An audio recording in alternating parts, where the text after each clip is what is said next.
여러분 안녕하세요. 행운의 신사주 풍수TV입니다. 자, 제가 지금 시리즈로 해서 각 일간별로 간단하게 운세에 대해서 어떠한 사주 팔자를 타고났고 특징은 어떤지 말씀드리고 있습니다. 자, 자기가 태어난 날의 생일, 일간, 일주를 가지고 말씀드리는 거고요. 또 이 일간은 양의 일간 5개와 음의 일간 5개가 있습니다. 지금 양의 일간은 갑병무 경임이 있고요.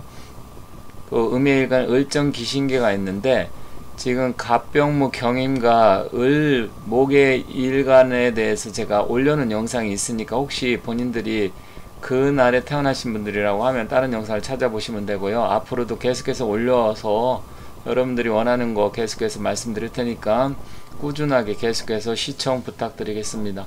자, 사람의 운명은 사주팔자를 갖고 태어나지만 사주팔자가 100% 결정되어지지는 않습니다. 여러가지 사주 위에도 여러가지 환경적인 요인이라든지 성명, 관상, 또 살고 있는 집의 터의 기운, 풍수적인 기운에 따라서 또 얼마든지 달라질 수 있습니다. 하지만 사주가 많은 부분을 차지하는 것은 사실이기 때문에 사주 태어난 날의 생일, 일간, 일주 중심으로 해서 말씀드리는 점 참고 삼아서 말씀드리겠습니다. 자, 오늘은 정화, 그러니까 화 중에 병화와 정화가 있는데 정화 일간을 갖고 태어나신 분들 그 일주에 대해서 한번 살펴볼까 하니까 잘 보시면 좋겠습니다. 사주의 기운에는 목화 토금수 해서 오행 5개가 있습니다. 이 중에서 목의 기운은 양은 갑이고 음은 을입니다. 그리고 화의 기운은 양은 병이고 음은 정인데 오늘은 이 정화, 그러니까 태어난 날의 일주가 정하고 관련된 일주에 대해서 한번 말씀드릴 테니까 잘 봐주시면 좋겠습니다. 자, 정화는 약간의 병화하고 같은 화의 기운이긴 하지만 약간의 다른 특징이 있습니다. 그래서 정화는 주로 어떠한 기운을 갖고 있고 또 태어난 날에 일주에 6가지가 있는데 이 6가지 기운이 어떻게 변하고 어떤 특징이 있는지 한번 살펴보도록 하겠습니다. 자, 여기 그림상 병화에 예시가 되어 있는데 지금 태양 보기만 해도 붉은색의 완전히 지금 노을이 지는 석양의 하늘인 것 같은데 굉장히 멋집니다. 이걸 타오르는 듯한 그런 느낌이고요. 물론 일몰과 일출은 기운이 좀 다르긴 하지만 태양의 기본적인 요소는 바뀌지 않습니다. 오른쪽은 용광로 역시 엄청난 화의 기운, 모든 것을 녹여버릴 수 있는 그런 어마어마한 화의 기운을 갖고 있습니다. 이 병화는 이 그림만 봐도 이러한 기운을 갖고 있는 게 병화다 이렇게 보시면 됩니다. 물론 그 속성은 하나하나 특징 따지면 굉장히 다양한 게 있는데 이 병화에 관련된 내용은 제가 올려놓은 영상이 있으니까 한번 찾아보시면 되고요. 그러면 정화는 어떤 건지 한번 살펴보도록 하겠습니다. 정화는 음의 화입니다. 병화가 양의 화라고 하면 정화는 음의 화인데 여기 왼쪽에 모닥불이 있고 오른쪽에는 지금 달이 비치고 있는데 실질적으로 모닥불이나 등불이나 촛불 이런 건 정화의 기운으로 보고요. 밤하늘의 달이라든지 별빛 이런 거 역시 정화의 기운으로 봅니다. 그러니까 양의 기운이냐 음의 기운이냐에 따라 좀 차이가 있고 또 크기에 따라서 차이가 좀 있습니다. 기본 속성은 화의 속성은 같지만 이 음화의 기운과 양화의 기운은 그 크기라든지 속성은 좀 차이가 있다 이렇게 보시면 됩니다. 그래서 정화는 주위를 크지는 않지만 부드럽고 따뜻하게 밝혀주는 기운이다. 그렇기 때문에 이제 우리가 모닥불이 됐던 아니면 등불이 됐던 촛불 이런 거를 정화로 봅니다. 하지만 태양이라든지 용광로는 모든 걸 다 녹일 수 있는 아주 강력한 기운을 병화로 보는데 정화는 그거하고는 약간 좀 차이가 있고 좀 부드럽고 작다 이렇게 이해하시면 되겠습니다. 그래서 사람들의 정화일간을 갖고 태어나신 분들은 속성이 좀 따뜻하고 부드러운 면도 있습니다. 병화는 활활 타오르다 보니까 굉장히 급발진하는 경향이 있고 성격이 굉장히 급하면서 어떤 때는 좀 난폭한 부분이 있는데 정화는 좀 그런 부분은 병화하고 차이가 있습니다. 다만 역시 이것도 폭발성이 있는 거기 때문에 화의 기운이다 보니까 정화도 화기가 많고 목기가 있다 그러면 굉장히 부드럽지만 또 싸움할 때라든지 자기가 화가 났을 때는 그 폭발력을 가지고 있기 때문에 그러한 점은 병화하고 또 비슷한 부분도 있습니다. 하지만 일단은 기본 속성, 본성이 여리고 착하고 부드러운 사람이 많고 또 인기남이 많다 이렇게 보시면 되겠습니다.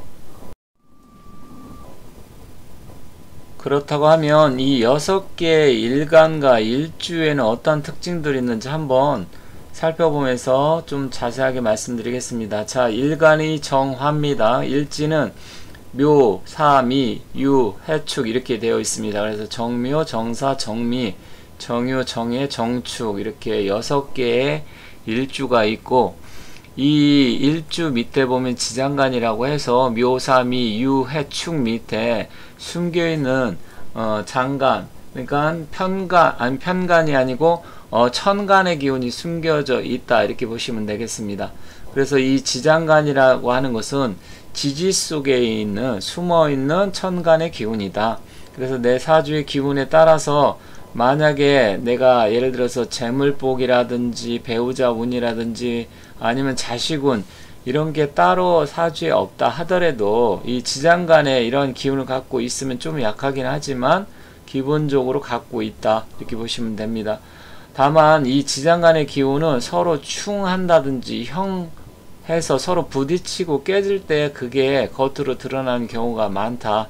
그 점 참고하시면 좋겠습니다. 그래서 묘쑥에는 갑을, 사쑥에는 무경병, 그리고 미쑥에는 정을기, 유쑥에는 경신, 해쑥에는 무갑임, 축쑥에는 개신기 이렇게 있는데 정화의 입장에서는 갑은 정인이고 을은 편인입니다.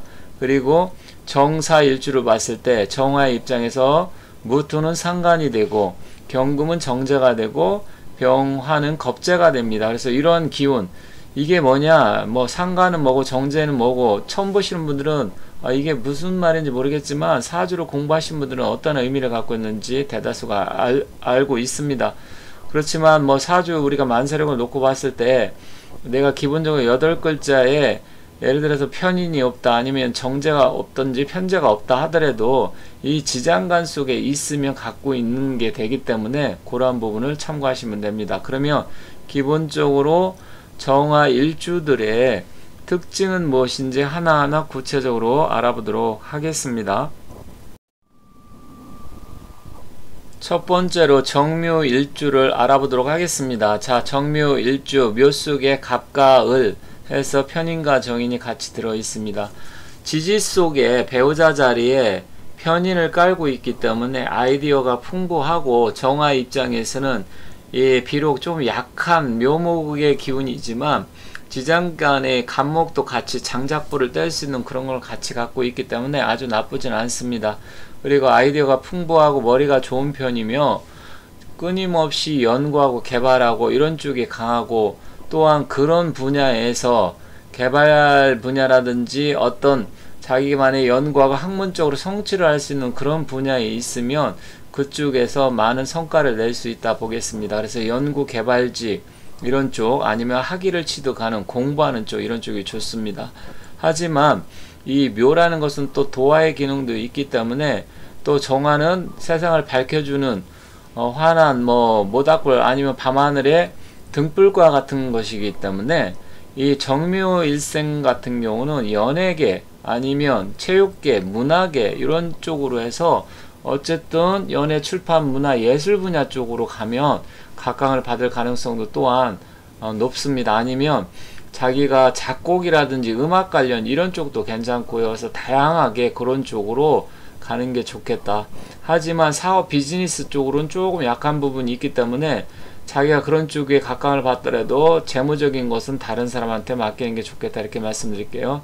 자, 정사일주 같은 경우는 지금 사화 같은 경우는 겁제가 되죠. 겁제가 되고 병화에 걸록이 되는데 사실 사화 같은 경우는 정화 입장에서는 같은 기운이긴 하지만 일단은 겁제의 기운으로 봐서 또 다른 이게 이제 그 수하고 화는 체화용이 바뀝니다. 그래서 원래는 이 사 같은 경우는 음의 기운으로 보지만 체화용이 그러니까 몸과 쓰임이 다르기 때문에 여기서는 양의 기운으로 봅니다. 그래서 정화는 음의 기운인데 깔고 있는 것은 양겁제다 이렇게 보시면 됩니다. 그래서 실질적으로 어떤 기운적으로 보면 겁재를 깔고 있기 때문에 정화 입장에서는 같은 기운이긴 하지만 약간 껄끄러운, 또 간여지동 같은 기운이기 때문에 또 천간과 지지가 기운이 같아서 부부 배우자 자리는 조금 안 좋은 부분이 있습니다. 하지만 또 사화는 경금에 또 장생지가 있어 재물을 갖고 있습니다. 비록 정제이긴 하지만 재물을 지장간에 갖고 있고요. 또 상간 생제에서 좀 바쁘게 움직이면서 활동성이 있는 그런 쪽으로 직업이나 일을 한다고 하면 그래도 나름대로 다른 뭐 예를 들어서 연이나 월 시에 재물이 없다고 하더라도 기본적으로 정제를 깔고 지장간 속에 있기 때문에 알뜰하게 이렇게 모아간다 하면 살아가는 데는 커다란 지장은 없다 이렇게 보여집니다. 정미는 또 나름대로 홍염살의 기운인데 미 속에는 정을기라 그래서 일단 편인도 들어있고요. 비견과 식신 같이 들어있습니다. 그리고 정미일생 같은 경우는 일단은 뭐 기본적으로 미라는 것은 또 화교살의 기운이기 때문에 다른 일주에 비해서는 약간 종교적으로 심취하는 그런 경향도 있고 또 종교와 인연이 있다 이렇게 보시면 됩니다. 물론 학자도 괜찮습니다. 학자, 왜냐면 종교가든 학자든 공부를 좀 많이 해야 되고 또 편인을 지장간 속에 깔고 있기 때문에 기본적으로 아이디어라든지 이런 거는 풍부한 편입니다. 그리고 화생토는 또 식신의 기운이잖아요. 그렇다고 하면 배우자 자리가 식신이 있기 때문에 일단 배우자가 이렇게 보면 나한테 도움이 줄 수 있는, 왜냐면 식신 생재운의 기운이 있기 때문에 배우자가 좀 잘 만나게 되면 남성 같은 경우는 처덕을 보는 것이고 그리고 여성 같은 경우는 남편 덕을 보게 되는 그러한 기운이 있습니다. 그래서 또 나름대로 또 자식 자리까지 깔고 있어서 그러한 면에서는 정미 일주는 뭐 본성 자체도 따뜻하고 괜찮고 좋은 일주를 갖고 태어났다고 보시면 되겠습니다. 자, 정유일주는 유금이 편재이면서도 또 천을기인입니다. 그래서 정유일주하고 정해일주는 지지에 천을기를 깔고 있습니다. 그런데 정유일주 같은 경우는 뭐 편재 정제를 다 갖고 있게 되는 거죠.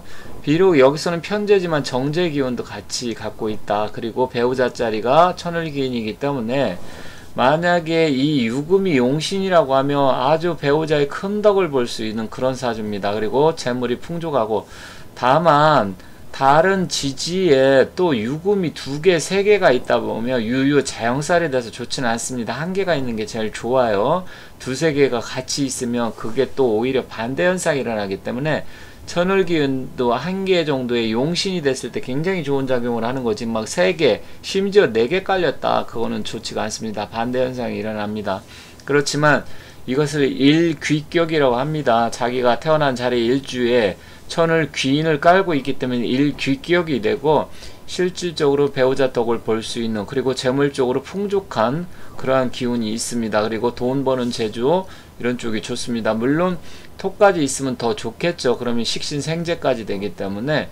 하지만 너무 또 이 재성이 강하게 되면 오히려 돈이 잘 안 들어온다든지 돈 문제로 해서 힘들어지고 사기라든지 아니면 여러가지 돈 문제로 인해서 구설 시비에 휘말릴 수 있기 때문에 그런 점은 좀 유의를 해야 되고, 기본적으로는 돈복은 타고난 사주다 이렇게 보시면 되겠습니다.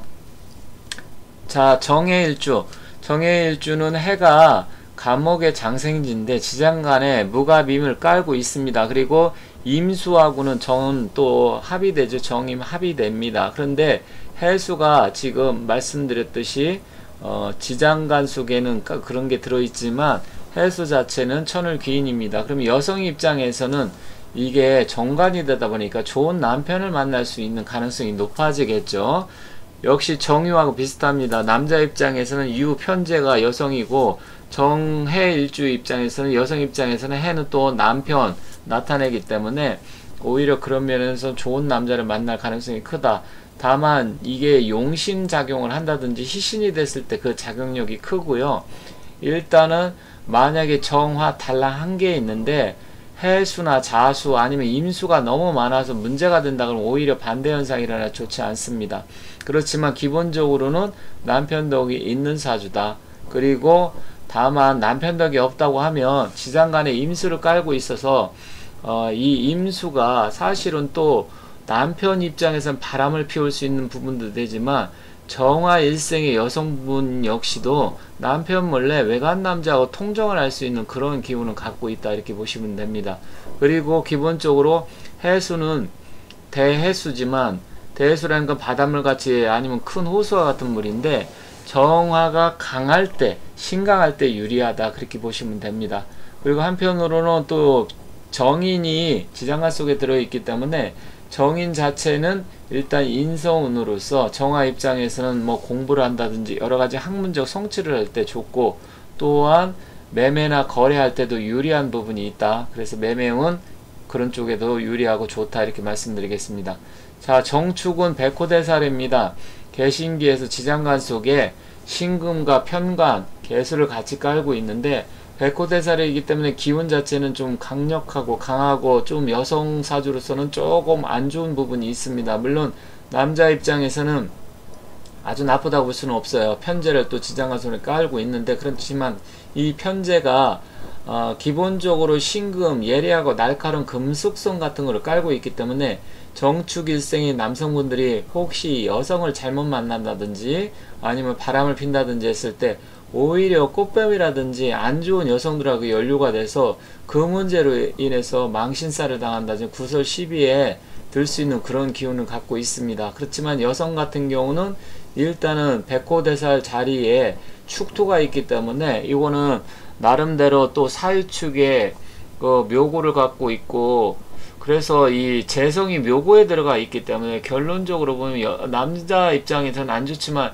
여성 같은 경우는 뭐 아주 나쁘다고 볼 수는 없어요. 다만 편관을 또 여성 입장에서는 개수를 갖고 있기 때문에 남편 자리에 편관을 지장간에 갖고 있어서 잘못하면 남편하고 사이가 나빠지고 아니면 역시 이 여성분도 남편하고 사이가 안 좋고 불협화음이 있고 그렇다 그러면 다른 남자, 외간 남자를 만날 가능성도 같이 갖고 있습니다. 그래서 일단 정축일주는 일주상으로는 아주 그렇게 좋은 건 아니다 이렇게 말씀드리겠습니다. 다만 다른 사주의 구성에 따라서는 얼마든지 달라질 수 있기 때문에 그러한 점을 참고하시되 일단 기본적으로 정축일주 같은 경우는 종교적으로 불교를 좀 믿는 게 좋고 좀 기도를 많이 하는 게 좋겠다 이렇게 말씀드리겠습니다. 그리고 한편으로는 건강적으로는 약간 좀 심혈관 질환이라든지 아니면 혈압, 당뇨 이런 쪽 이런 것도 좀 주의해서 신경을 쓰셔야 되겠다 이렇게 말씀드리겠습니다. 이번 시간에는 정화일주에 대해서 말씀을 드렸습니다. 지금까지 시청해 주셔서 대단히 감사드리고요. 저는 또 다른 영상 갖고 찾아뵙도록 하겠습니다. 감사합니다.